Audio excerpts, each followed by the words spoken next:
This is part one of a three-part essay reading about cattle mutilations. Today we start with part one, the theories and explanations for cattle mutilations. Heavens to Betsy, part one. Since the earliest recorded case in 1607, and possibly much farther back than that, cattle mutilations have confused and captivated paranormal investigators, scientists, government officials, and anybody else who has been privy to the shocking details. Decade after decade, these mysterious deaths have continued to pile up, alongside mounting frustration. In 1979, the FBI launched its own investigation into the phenomenon, a fruitless endeavor. Journalists and writers such as Linda Howe, who published her perspective in 1989, have also compiled vast amounts of data to shine light on this phenomenon. The interest from all corners of humanity is not likely to slow down. So what are cattle mutilations? What occurs and with what frequency? To put it bluntly, a carcass of a cow is found without an obvious cause of death and with a wide range of stereotypical features. Let's begin with a ranked summary of the most common features, starting with the rarest. The percentage listed is not a claim that the remaining cases did not involve these features, just that they were not recorded.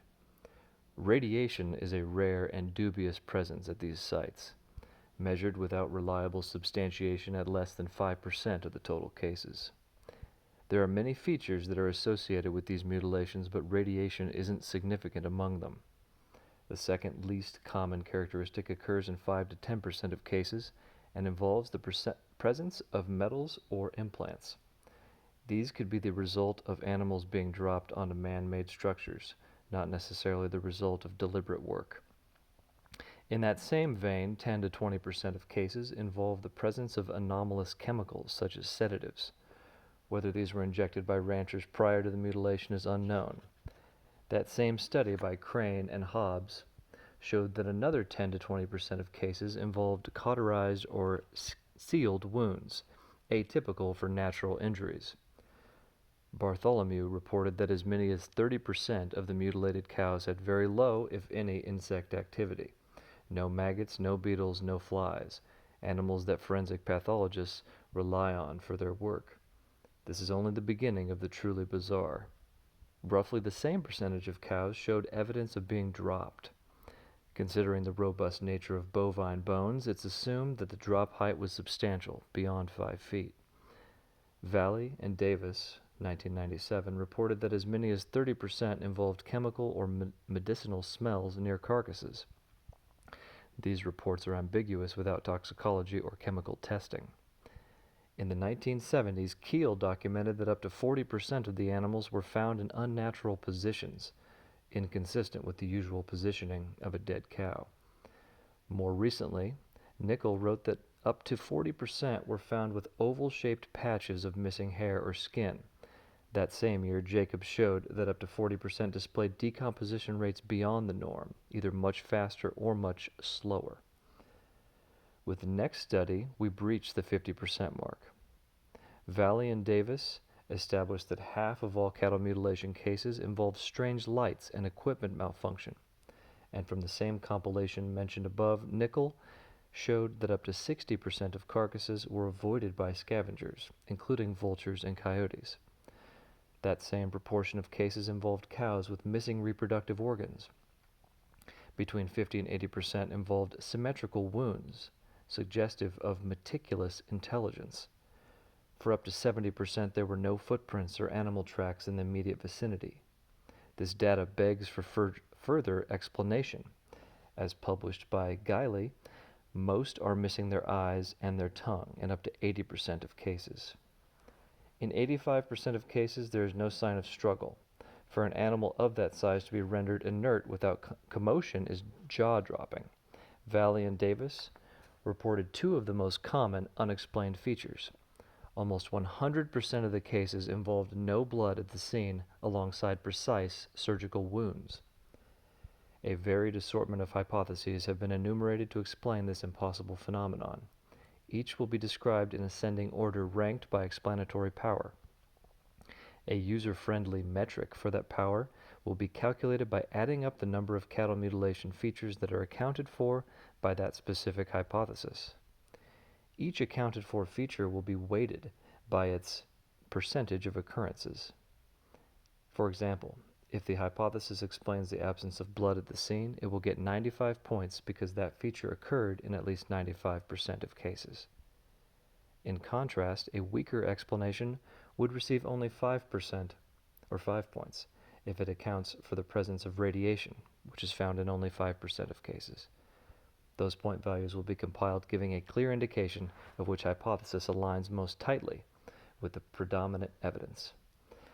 5 major frameworks and their total point value are ranked by these criteria, and their alignment with popular opinion from various researchers. Our first candidate is the cults hypothesis, a group of humans that evade detection every time they act and never leave a single footprint.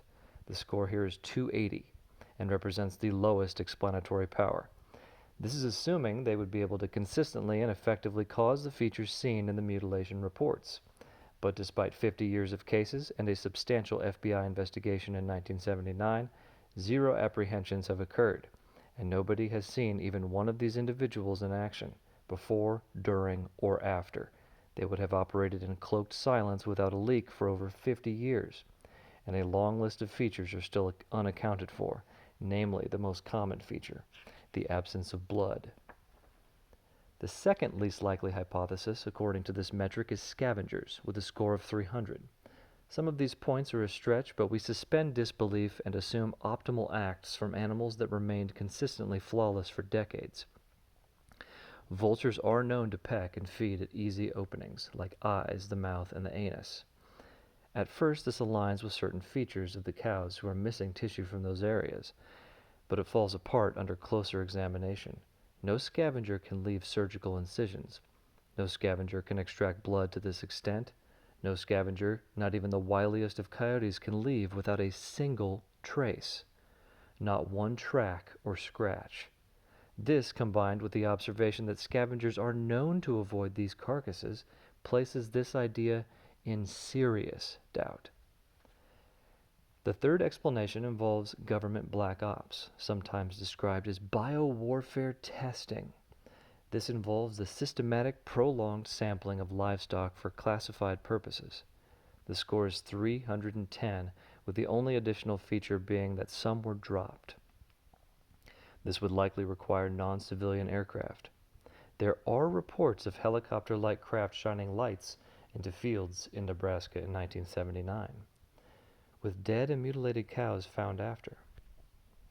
But this does not implicate the government as the guilty party. They were conducting their own investigations at the time and could very well have been in the area when one of these mutilations occurred because of the focus of their study. Further, it is not reasonable to expect the government with all of its resources to rely on privately owned cattle for anything. And the absence of any whistleblowers for over 50 years of a hypothetical ongoing government operation is nearly impossible to believe. There are other holes that you could poke for fun when you're done with this recording. Needless to say, we have to do better than to believe that the government is flying around draining cows and stealing their tongues. Now we arrive at the 2 most popular opinions. Both have substantially higher point totals than the others, and for reasons you'll soon see, this isn't a cause for celebration. Time travelers and aliens, both with respective scores of 850, round out our list of possibilities. Assumptions running amok allows both of these concepts to explain every feature of cattle mutilations. Bright lights, that's alien craft or humans from the future. No footprints, no problem. They both have the technology to levitate cows. Metal implants, of course they would, they're aliens. No scavengers, force fields. Input any imaginary technology you want to force the issue. These hypotheses proliferate enough assumptions to make Occam turn in his grave. Parsimony has flown out the window like a jettisoned bovine in a midnight field. Like the God of the gaps arguments used by countless religions of past and present, they rely on baseless claims and untestable conjecture. Science fiction is replacing observation and evidence. These are extraordinary claims without extraordinary evidence. If it were aliens or time travelers, then a global distribution of mutilation events, one that matches UFO and UAP sightings, would be expected. But this isn't what happens. There are approximately 600 million cattle in Asia alone, with countless UFO sightings in India especially. This area has 0 reported mutilations. But perhaps that data is being suppressed in certain areas. That suppression would have to be systematic for over 50 years and without a single deviation. That consistency is not plausible. Plus, even ET leaves a trail, a photo, a fire, a crash site, sounds of a spacecraft, or a cow that escaped only partially mutilated. None of these happened. That fact, that there have been 0 partial mutilations ever documented, negates every single hypothesis mentioned thus far. These explanations are statistically impossible, because there are other correlations at play, and they are widespread and undeniable. When you have eliminated the impossible, whatever remains, however improbable, must be the truth. Sir Arthur Conan Doyle.